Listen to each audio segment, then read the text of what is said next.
Excelente. ¿Y tu familia, por favor?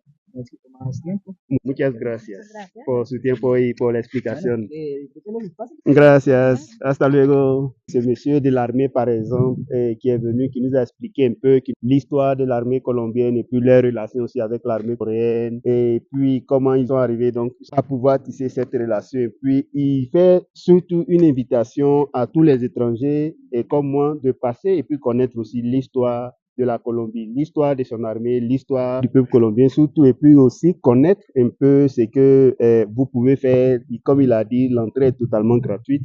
Et à partir d'ici, vous pouvez avoir une connexion sur les forces aériennes.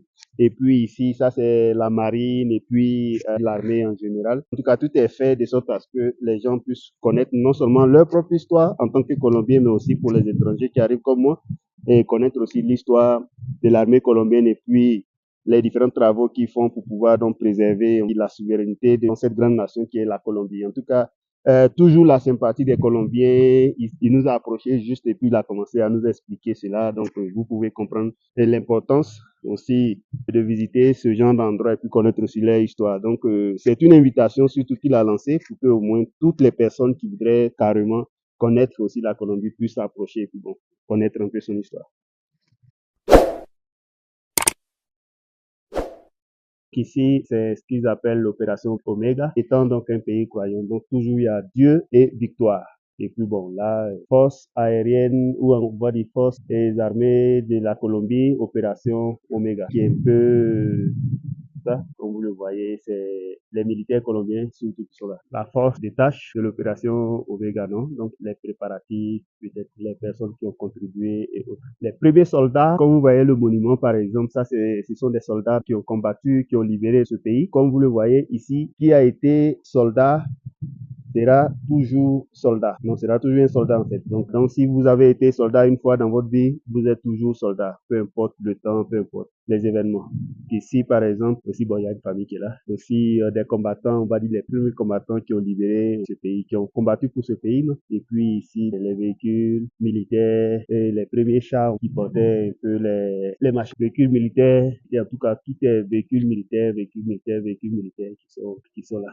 Donc, tout type de véhicules militaires, en tout cas, ils ont des combats spéciaux, en tout cas, pour aller au front. Également, vous avez d'autres véhicules militaires qui sont là. Donc, tout est véhicule militaire. Puis derrière, vous avez des chars aussi qui sont de l'autre côté. En fait, comme je le disais, il y a beaucoup d'histoires. En tout cas, la Colombie, c'est un pays qui a plus de 200 ans d'histoire derrière. Donc, vous pouvez comprendre, surtout avec les groupes armés internes. Mais le pays n'est pas toutefois plongé dans le chaos parce que leur armée est vraiment bien préparée. Donc, que ce soit l'armée des terres, la marine, l'armée de l'air, en tout cas, ils sont tous bien préparés de sorte à ce que ce pays soit toujours protégé, ait toujours de quoi se défendre. Peu importe les différents groupes, avec les différents types de groupes qu'ils ont ou encore qu'ils ont eu pour certains, puis bon, qui continuent d'avoir, mais ils continuent toujours de résister, ils continuent toujours de protéger leur nation. Vous pouvez comprendre. Tant croyant aussi mettre toujours Dieu et puis la victoire en avant. En tout cas, pour se donner de la force, non? Pouvoir aussi continuer à combattre en tant que nation blindé, complètement blindé à tous les niveaux et puis bon, c'est juste quelques parties des pneus qui restent là, mais les pneus aussi sont blindés certainement.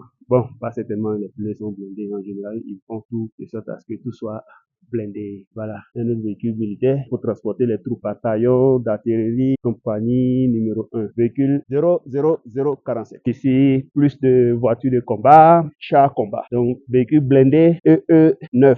On tire vers la fin de cette vidéo, vers la fin de cette visite aussi au niveau du musée de l'armée. Comme vous pouvez le voir, c'est aussi beaucoup d'histoires qui ont été écrites ici avec ces chars, ces véhicules médicalisés, comme par exemple celui-là. Et puis, d'autres machines, par exemple, pour pouvoir retracer leurs voies qui sont pas forcément des véhicules militaires. Hein. Donc, comme vous pouvez vous voir la couleur et d'autres éléments également derrière. Vous dit que la Colombie laisse derrière elle beaucoup d'histoires qui continue toujours d'écrire son histoire. La Colombie a toujours su écrire son histoire, a toujours su développer cette résilience de sorte à ce que son histoire ne reste pas en suspens ou encore en point de suspension. Et de sorte à ce que leur histoire puisse permettre d'inspirer non seulement des jeunes, on va dire les nouvelles générations, de sorte à ce que ces nouvelles générations aussi sachent qu'est-ce que leurs ancêtres, qu'est-ce que leurs parents, qu'est-ce que leurs grands-parents ont fait pour pouvoir donc préserver la souveraineté de cette grande nation qui est la Colombie. Avant de clore cette vidéo, nous allons visiter ce chat qui est juste derrière nous et puis faire un tour à l'intérieur si cela nous permet pour voir un peu comment est-ce que le chat est organisé, quel est le contenu d'un chat et puis comment comprendre son fonctionnement, son pilotage et puis les personnes qui combattent aussi qui l'utilisent. Allez, à toutes et puis on finit la vidéo vers là-bas. Donc là, ce sont les chats colombiens. Donc, je vais essayer de voir un peu. Celui, par exemple, qui s'appelle Urutu, c'est le nom. Et nous allons essayer de voir un peu à l'intérieur ce qui se passe et puis comment est-ce que, ce à quoi sert ce véhicule, comment est-ce qu'il est piloté, comment est-ce que cela est fait et puis bon, voilà. Donc, vous m'accompagnez et puis bon, on révise à l'intérieur ce qui se passe dans ce véhicule super blindé. Il n'y a rien de spécial, elle est juste entrer et puis s'asseoir, le pilote de l'autre côté. Et puis bon, on va essayer de voir si on peut entrer un peu pour voir un peu là-dedans. Ça, c'est l'intérieur d'un char et comme vous pouvez le voir, et il n'y a rien de spécial. Juste là où je suis assis, c'est là que celui qui commande donc le fusil s'assoit. Et puis bon, à partir d'ici, ça c'est le toit où il sort sa tête pour commander le fusil qui est en haut. Donc, il s'assoit ici et puis son dos est là et puis lui, il regarde pour pouvoir tirer. Maintenant, derrière moi, donc les deux rangées de chaises là, c'est là où les combattants s'asseyent et puis bon. Et là, je vais vous montrer un peu là où le pilote s'assoit, son tableau de bord, comment c'est organisé. En tout cas, c'est impressionnant. Je disais, c'est là que le pilote, lui, s'assoit. Donc voilà, le volant, c'est simple, c'est assez simple. Et puis le tableau de bord qui est juste sur le côté. Donc sur le côté gauche, il a son tableau de bord pour pouvoir voir la vitesse.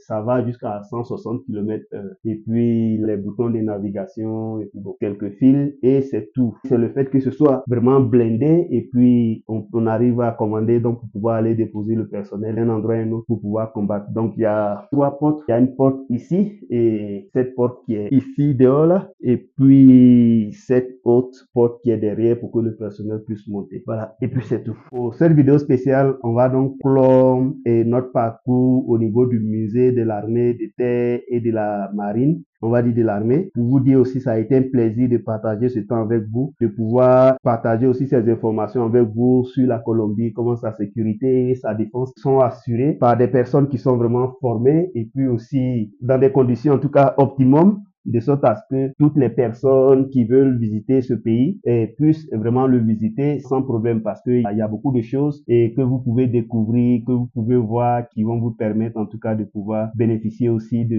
cette protection, non? Mais au-delà, et aussi voir un peu comment est-ce que ce pays, les hommes et les femmes se battent toujours pour pouvoir préserver ce pays dans tous ses aspects. Je vous remercie pour votre temps et puis on se dit à bientôt pour une nouvelle vidéo, une nouvelle destination pour vous faire découvrir aussi de nouvelles choses, dispositifs, peut-être militaires encore, et donc, ou encore de la police nationale, et pour voir un peu comment est-ce que ce pays, en tout cas, investit dans sa défense et puis dans sa sécurité, quoi. Merci beaucoup d'avoir effectué ce parcours avec moi, comme je l'ai dit, et puis on se dit à bientôt. Ciao, ciao!